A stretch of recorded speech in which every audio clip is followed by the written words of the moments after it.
အခုရပိုင်းကျွန်တော်ဗီဒီယိုလည်းမတင်ပြဘူးဘာဖြစ်လို့လဲဆိုတော့တွေ့တဲ့အတိုင်းပဲပေါ့နော်အခုလူတွေကစီပြဿနာကိုကျွန်တော်တို့ကကြုံတွေ့နေရတယ်ပေါ့နော်အဲ့တော့ကျွန်တော်စဉ်းစားကြည့်တယ်ပေါ့ဘာဖြစ်လို့လူတွေကစီဆိုင်မှာတန်းစီပြီးတော့ဝယ်နေရတာလဲပေါ့နော်ပြီးလို့ရှိရင်ဒီမှာကျွန်တော်တို့တွေ့ရမယ်ဗျာလောက်စားရတယ်ပေါ့တန်းစီပြီးတော့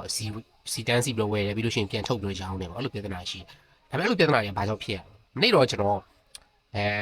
economics စီးပွားရေးပညာကိုကျွန်တော်လေ့လာကြည့်တဲ့အခါမှာဆိုရင်သူကဘာလဲဆိုတော့တကယ်တော့ supply and demand ပဲဗျ supply ဆိုတာဝယ်လိုအားနဲ့ရောင်းလိုအားပေါ့ဗျမြန်မာလိုပြောရမယ်ဆိုရင်တော့အဲ့တော့ကျွန်တော်တို့ကအခုချိန်မှာကျွန်တော်ဝယ်လိုအားကများနေရောင်းလိုအားကနည်းနေတယ်ပေါ့နော်โอเคအမှပြဿနာတစ်ခုကဘာလဲဆိုတော့ကျွန်တော်တို့ကဈေးနှုန်းဗျဈေးနှုန်းကကြတော့ကျွန်တော်ဝယ်လိုအားများပြီးတော့ရောင်းလိုအားနည်းလို့ရှိရင်ကျွန်တော်တို့ကဈေးနှုန်းကတက်လာဒါပေမဲ့ဒီစီတွေကကြတော့နိုင်ငံတော်ကထိန်းချုပ်ထားတာဖြစ်တဲ့အတွက်ကြောင့်အကုန်လုံးနိုင်ငံတော်ကရောင်းမိတာပဲဖြစ်တဲ့အတွက်ကြောင့်သူဒီဈေးနှုန်းကိုထိန်းထားပြီးတယ်ဗျာအဲ့တော့ဈေးနှုန်းကတက်မဲ့ဟာဒီမတက်ဘဲနဲ့ဖြည်းဖြည်းတက်နေဗျာ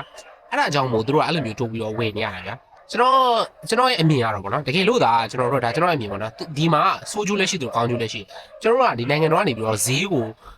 ညှင့်ပြီးတော့ရောင်းလိုက်မယ်ဗျာဥပမာဆိုစီတလီတာအခုဆိုကျွန်တော်3000နဲ့ဝယ်ရတယ်ဗျာ1000ခွဲလို့ကျွန်တော်ရောင်းလိုက်မယ်ဗျာအဲ့ဆိုဘာတွေများဖြစ်သွားနိုင်လဲဗျာအဲ့ဒါဆိုလို့ရှိရင်ကျွန်တော်တို့ကပထမတစ်ချက်အနေနဲ့စီကိုခြွေတာပြီးသားဖြစ်သွားတယ်ဗျာစုံမတွေပဲခွဲစရာမလိုတော့ဒါပေမဲ့အဲ့2000ဆိုတာကကြတော့လေ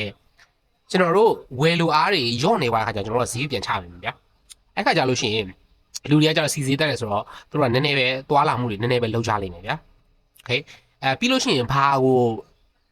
လှုပ်လိုက်ရဆိုကျွန်တော်တန်းစီစရာမလိုတော့လိုတော့ရောင်းမိမယ်ဗျာဒါပေမဲ့ဈေးကတော့အရန်မြင့်သွားမယ်ဗျာပေးရမယ့်ဈေးထောင်အရန်မြင့်သွားတယ်အဲ့ခါကျလို့ရှိရင်စီတန်းစီပြီးပြန်ရောင်းတဲ့သူတွေကမကြိုက်တော့ဘူးဗျာ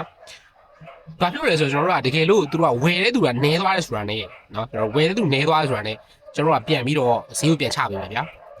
ဒါပေမဲ့တခုတော့ရှိတယ်ဗျာကျွန်တော်တို့မှာအလုံလောက်ပေါ့နော် C reserve point reserve ရှိဖို့လို့ဖြစ်မှာဆိုလဲကျွန်တော်တို့လူတွေကကြတော့ဗျာစီဆိုင်မှာတွတ်တန်းစီတယ်တွတ်တန်းစီလဲကျွန်တော်တို့ကမတန်းစီနိုင်ဘာလို့လဲဆိုတော့အယောက်က50လောက်ရှိတယ်ဗျာ50 100လောက်ရှိကျွန်တော်တန်းစီလို့မရဘူးအပြင်မှာကျွန်တော်ဝယ်ရဘယ်လောက်ဝယ်ရတက်လီတာ1000 2000လောက်ဝယ်နေရတယ်ဗျာအဲ့တော့တူပဲဟိုအစိုးရတလီတာ1000 2000နဲ့ရောင်းမယ်ဆိုလို့ရှိရင်လည်းကျွန်တော်တို့အဲ့ဒီရောက်ဝယ်ရမယ်ဒါပေမဲ့ဘယ်လိုတွေပြောက်သွားမှာခဏပြောအရန်အသုံးလို့မှပဲဒီလူတွေကစီထည့်ကြတော့ဗျာအသုံးမလို့လူတွေကစီမထည့်တော့ဘူးတကယ်လို့လူတွေစီထည့်တဲ့နေရာကျွန်တော်ပြန်လျှော့ပြီးပေါ့နော်အဲ့လိုမျိုးလေးရှိဒါပေမဲ့ဒီဟာပြဿနာပါလဲဆိုမှဒီစီနဲ့ပဲနေ့စဉ်လောက်စားရတဲ့လူတွေပေါ့နော်ဒလီသမားတွေပါညာဒါတွေကဒုက္ခရောက်သွားတယ်ဗျာဒါပေမဲ့ကျွန်တော်ပြောလို့ဒလီသမားတွေကလည်းအခုချိန်မှာဗျာစီတန်းစီတယ်ဗျာတလီတာ3000နဲ့ရပါတယ်ဒါပေမဲ့သူ့မှာအချိန်အများကြီးပေးဆက်ရတယ်ပြီးလို့ရှိရင်ကျွန်တော်တို့ခုနကပြောသလိုပေါ့နော်သူတို့လည်းဒီ3000နဲ့မလောက်ဘူးလေအပြင်မှာသူတို့စီပြန်ပြီးတော့ဝယ်ရတာပဲအမျက်ဒီစီဆိုင်မရပဲနဲ့ကျွန်တော်တို့နိုင်ငံတော်ရတော့မယ်ဗျာပြီးလို့ရှိရင်နိုင်ငံတော်ကတစ်ခုခုအနေနဲ့ပြန်ပြီးတော့လုပ်ပေးလို့ရတယ်ဗျအဲ့ကျွန်တော်တို့ကဒီ price control ပေါ့နော်ကျွန်တော်တို့ price ကို